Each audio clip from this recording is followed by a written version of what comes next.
তখন দেখলাম ওয়্যারিংটা খুবই এলোমেলো অবস্থায় আছে এবং দেখলে আপনার লিটারালি ভয় করবে যে ওয়্যারিং এই অবস্থায় কেন থাকবে। ওয়্যারিংটাকে অটো করার চেষ্টা হয়েছিল বেসিক্যালি, মেইনলি রাত্রে ওখানে একটু নিরিবিলিও ছিল। কিছু তো করার নাই, ঠেলতেই হবে আমাদেরকে।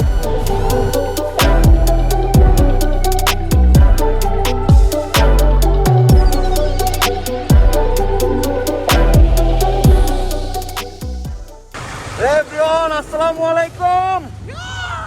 আমরা তিনজন আমার কারোজিবিতে, আর আমি হচ্ছে ট্যাঙ্কের উপরে বসে আছি। আর এখন আছি বরিশালে ডায়মন্ডের বাসা থেকে আমরা যাচ্ছি হচ্ছে কুয়াকাটার দিকে। কিন্তু কুয়াকাটা তো এইভাবে যাওয়া যাবে না, কুয়াকাটা যেতে হলে যার যার বাইক তার নিতে হবে। তো ডায়মন্ডের বাইক সামনে সার্ভিসে দেওয়া আছে, ওইটা আমরা রিসিভ করবো এখন। Let's go. সো এই হচ্ছে ডায়মন্ডের বাইক, পুরোপুরি রেডি হয়ে গেছে। এখন আমি, ডায়মন্ড, দাদা সবাই মোটামুটি রেডি। আমরা বের হচ্ছি কুয়াকাটার দিকে। এবার যখন দক্ষিণাঞ্চলে আসছে তো দক্ষিণেই ঘুরবো। প্ল্যান অন্য ছিল, বাট আমাদের কয়েকদিন পর আরেকটা ট্রিপ আছে, তো আমরা সন্ধ্যার দিকে বের হচ্ছি কুয়াকাটা। সো ডায়মন্ডের বাইক ঠিক করার পরে আমরা এখন যার যার বাইকে চলে গেছি। এখন আর তিনজন নাই, আমার বাইকে দুইজন, আমি আর দাদা। তো এখন বাংলাদেশে আসার পরে বাকি ব্যাপারগুলো আপনার কেমন লাগলো? আমার কাছে সব থেকে ভালো লাগার বিষয় সেটা এখানকার মানুষ, এখানকার মানুষের মানে ভালোবাসা এতটাই অগাধ, এতটাই নিষ্পাপ, মানে এতটা ভালো লাগে। ওরকে আপন করে এখানকার মানুষ ভালো মতন জানে। মানে যেখানেই দেখা হয় সেখানেই নিমন্ত্রণ, দাদা খান, কথা বলে, চারটা কথা বলে এবং খুব ভালো ব্যবহার করে। আমরা সোশ্যাল মিডিয়াতে যেই ধরনের ঝামেলাগুলো দেখতে পাই সেটা একদমই মানে পুরোপুরি বিপরীত, এরকমটাই হয় না। আমার মনে হয় দুই দেশের জনসাধারণের উচিত একে অপরের দেশকে ভিজিট করা, দেখা এবং বোঝা।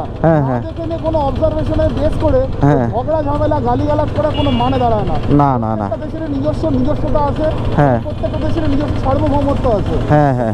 সম্মান করে আমার মনে হয় নিজেদের মধ্যে ঝগড়া ঝামেলা না করে সম্প্রীতিটা কারো বাড়ানো। এইটাই আমি এই জিনিসটাকে ফোকাস করতে চাই সবার মাঝে, যে আসলে আমরা যে পরিমাণ জ্ঞানজাম বা যা কমেন্ট সেকশনে এটা হাবিজাবি করি, তার থেকে মনে হয় যে আমরা দেখাশোনা করে জ্ঞানজাম করা ভালো। আমরা বরিশাল থেকে বের হওয়ার সময় ফার্স্ট যে টোলটা পাবো সেটা হচ্ছে এই যে দপদপিয়া ব্রিজ। টোল এইভাবে মানুষ দাঁড়ায় নিয়ে তোলে কেন? কোনো স্লিপ নাই, কিছু নাই। এইটাই, এরা হচ্ছে ডাক দিয়ে নিয়ে নেয় আর কি। অপশন করে নেওয়া। হ্যাঁ, অপশন করে নেওয়া।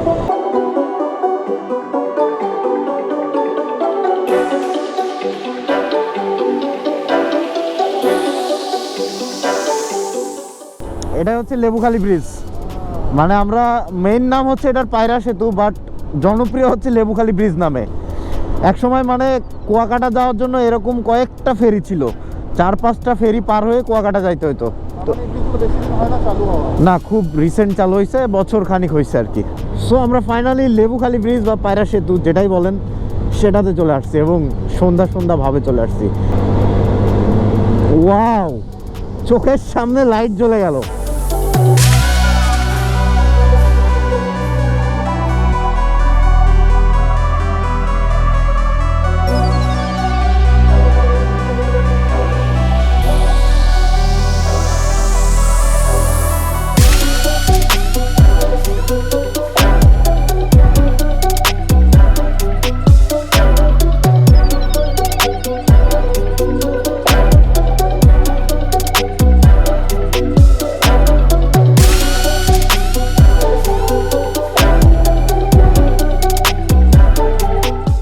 এটা হচ্ছে আমাদের লেবুখালীর টোল, আমরা দ্বিতীয় টোল দিচ্ছি বরিশাল থেকে যাওয়ার পথে।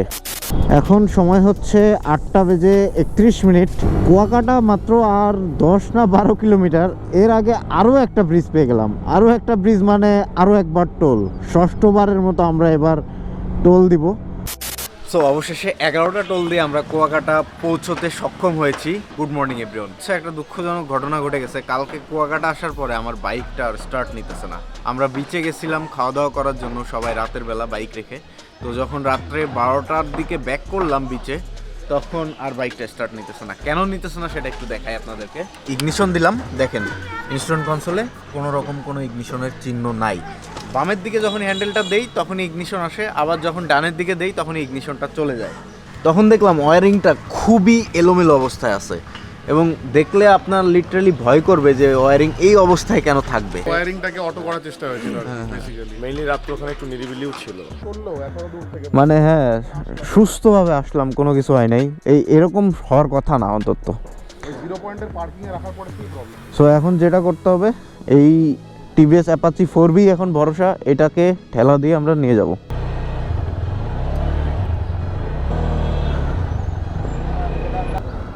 এই যে কুয়াকাটা বাইক ওয়াশ।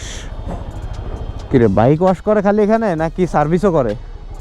এখানে আর কোনো মিস্ত্রি নাই? 5 কিলো যাইতে 7-8 মিনিট লাগবে। 5 কিলো ঠেলাটা একটু কষ্ট হবে, কিন্তু জ্যাম না থাকলে ঠেলতে আর কষ্ট হয় না, স্টেবল হয়ে যায়। উঠেন, কিছু তো করার নাই, ঠেলতেই হবে আমাদেরকে।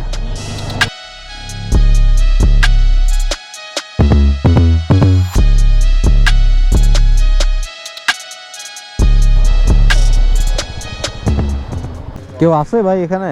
এইটার কালকে কেউ ওই লক ভাঙতে গেছিল, ঠিক আছে? এই যে দেখেন, এই যে এইখানে, এই যে এখন এটা নাড়াচাড়া করলেই চলে যায় খালি। এই যে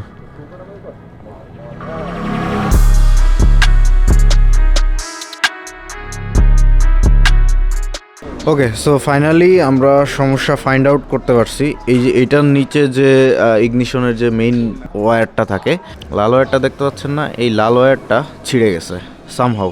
এটা বোঝা যাচ্ছে না কেন, তবে আমাদের একটু সন্দেহ রয়েই গেছে আর কি, কারণ ইজিলি বাইকটা নিয়ে আসছি, তারপরে এইখানে যাই হোক কিছু একটা হবে। তবে সমস্যা ফাইন্ড আউট করতে পারছি এবং সমাধান করতে পারছি, এটাই অনেক। এখন তাতাল দিয়ে গরম করে এটাকে জাস্ট অ্যাটাচ করে দেওয়া হবে, দেখা যাক তারপরে কি হয়। সো ফাইনালি ডান, বাইক স্টার্ট নিতে এসে।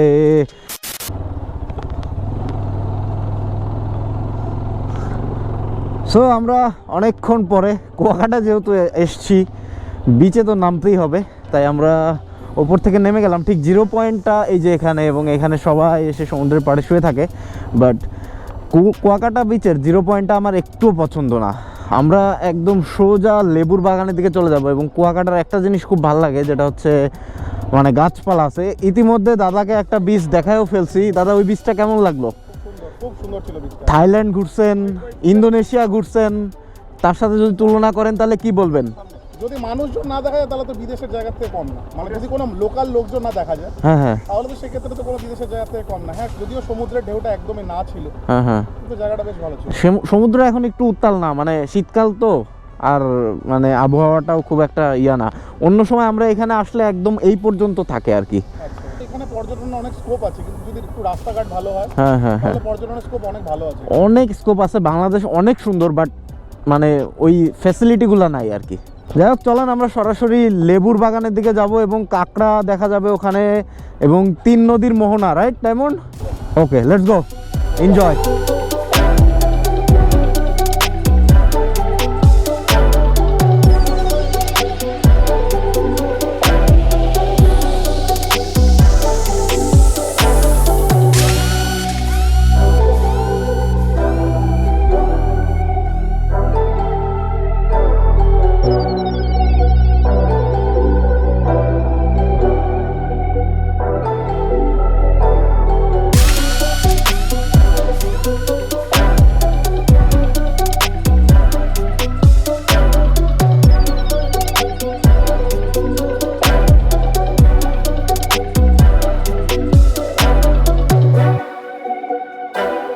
সো আমাদের ডেস্টিনেশনে আমরা কিন্তু চলে আসছি, বাট একটা বাধার সম্মুখীন হয়ে গেলাম। এর আগে এই জিনিসটা ছিল না, এখানে নাকি একটা পার্ক করা হয়েছে, এবং লাল কাঁকড়ার বিচে যেতে হলে এই পার্কে ফি দিয়ে আবার বাইক নিয়েও যেতে পারবো না। সো আলটিমেটলি ওইখানটাতে মূলত কাঁকড়ার বিচটা, তো এত দূর হেঁটে যাওয়া পসিবল না।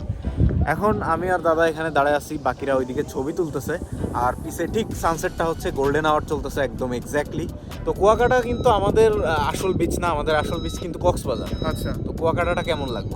হ্যাঁ, কুয়াকাটা ভালো লাগলো। যেই বিচটাতে সকালবেলা আজকে আমি গেছিলাম, সেই বিচটা খুব সুন্দর ছিল, কারণ লোকজন ছিল না, মানুষ ছিল না, নিরিবিলি ছিল, আর সারি সারি গাছ ছিল, আর শ্বাসমূল দেখা যাচ্ছিল, মেইনলি ম্যানগ্রোভ ছিল। এটাই আপনাকে আমি বলছিলাম যে এটা দেখলে, এটা ইউনিক একটা জিনিস দেখবেন কুয়াকাটায়, এটা আবার কক্সবাজারে পাবেন। আচ্ছা, কিন্তু কুয়াকাটা জিনিসটা এখনো অতটা ডেভেলপ হয়ে পারে নাই, ভালো হোটেল খুব কম, তারপরে আরো রাস্তাঘাট আরো উন্নত করা যাইতে পারতো। তবে বাংলাদেশ ঘুরে আশা করি আপনার অনেক ভালো লাগলো। সত্যি ভালো লাগলো। আমার মনে হয় বাংলাদেশ পর্যটন দপ্তরের আরো একটু নজর দেওয়া দরকার, যাতে করে domestic tourism as well as international ট্যুরিজমও যাতে করে প্রমোট হোক। কারণ বাংলাদেশ সত্যি একটা মানে সবুজে ভরা একটা দেশ, সুন্দর এবং আপনারা অনেকে ইন্ডিয়ানরা আমার ভিডিও দেখেন, আই নো দ্যাট।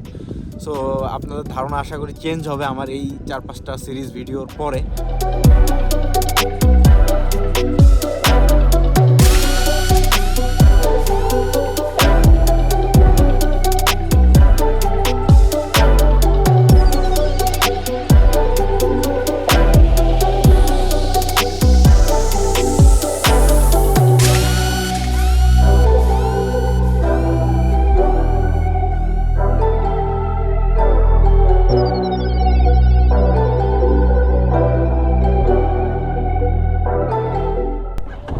ডায়মন্ড যেখানে নিয়ে গেল না, হ্যাঁ ঝকঝকা পরিষ্কার।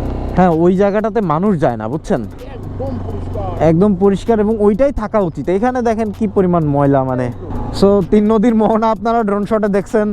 লাল কাঁকড়াটা দেখাইতে পারলাম না, ওইটা ড্রোন নিয়ে যাওয়াও লাভ নাই। বাই দ্য ওয়ে, আপনাদের গোল্ডেন আওয়ার কেমন পছন্দ কাইন্ডলি কমেন্ট সেকশনে জানাবেন। আর যারা জানেন না তাদের জন্য একটা ছোট্ট তথ্য, গোল্ডেন আওয়ারটা হচ্ছে এমন একটা আওয়ার যে আওয়ারে ছবি তুললে অটোমেটিক ছবি ভালো হয়ে যায়, অটোমেটিক ভিডিও ভালো হয়ে যায়। আর গোল্ডেন আওয়ারটা কোনটা, যেটা হচ্ছে ঠিক সূর্য ওঠা থেকে 1 ঘন্টা, আবার সূর্য ডুবে যাওয়ার আগে 1 ঘন্টা। This is called golden hour. আপনি সকালেও একটা গোল্ডেন আওয়ার পাবেন, সন্ধ্যাবেলাও একটা গোল্ডেন আওয়ার পাবেন। একেবারে ভিডিও দেখা বৃথা যাবে না, আপনাদের মাঝে মাঝে কিছু শিক্ষা দিব। সো চলেন আমি কয়েকটা ছবি টবি তুলি, তারপরে আবার আসতেছি একদম যখন এটা ডাউন হয়ে যাবে তখন।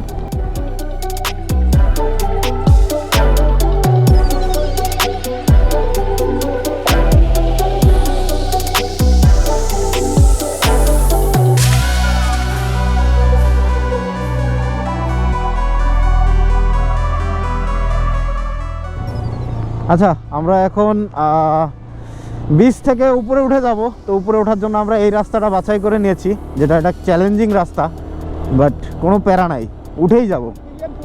হ্যাঁ, উইথ পিলিয়ন ইটস ডান। হ্যাঁ, আপাতত বিদায় কুয়াকাটা।